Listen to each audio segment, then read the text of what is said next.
This is Lisa with Lisa's Landscape and Design, and today we're talking about the True Sincerity Rose. It is part of the True Bloom series. You see I've got some moonflowers blooming in the back. Let me zoom in on them babies real quick. I wanted to feature this rose for obvious reasons. I mean, look at this thing. It's ridiculous. It is just off my patio. I have a built-in bed off my patio area, so you're going to see some adjacent pots. But this is in the soil. The bed is probably 2.5 feet deep or so. And it is on its second, I guess it's about 2.5 years old. It is 4 feet wide, about maybe 3.5, close to 4 feet tall, and constantly in bloom. Constantly. From spring till hard winter. It is a true evergreen, which is why I put it here in the first place. I wanted to make sure that something stayed green in that raised bed when it, was over the winter months.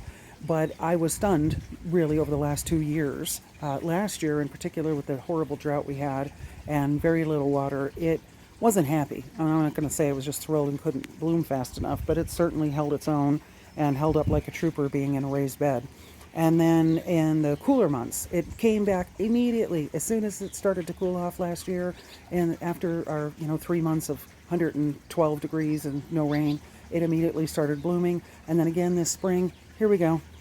I mean, at any given time, I'm getting 30 roses on this. And this is after I cut a bunch of them. I have a whole bouquet inside the house. I had to feature this. The True Bloom series is a cultivar of roses that was developed by a person who, there's a whole group of them. Actually, I highly encourage you to Google it and see all the different varieties. But I have the yellow, which is called True Friendship, and then this one, which is just so many colors. It reminds me a lot of Joseph's Coat, the Pinata Climbing Rose, but this is called True Sincerity. And I'm a huge fan of roses, even though we're in Central Texas. I know a lot of folks think that roses don't work here, but I'm telling you, for the last 30 years, I've had many roses that work here. One back there is my Belinda's Dream Rose. Peggy Martin is just in full bloom right now. So I'm here to tell you there are some really great roses that are heirloom. They're tried and true series that work very well in our extreme heat and freeze temperatures and, of course, lack of water.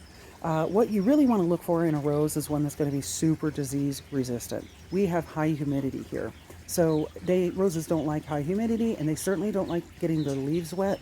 So also consider that when you're planting a rose, that you don't have irrigation just regularly splashing on them. But look at the color variety on this thing.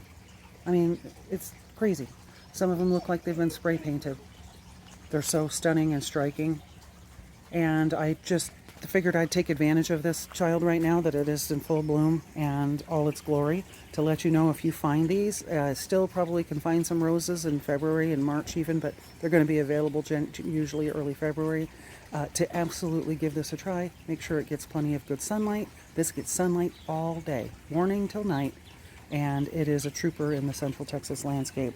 So with that, I highly encourage you, True Sincerity and the True Bloom series. Can't recommend it strongly enough. And go get your garden on.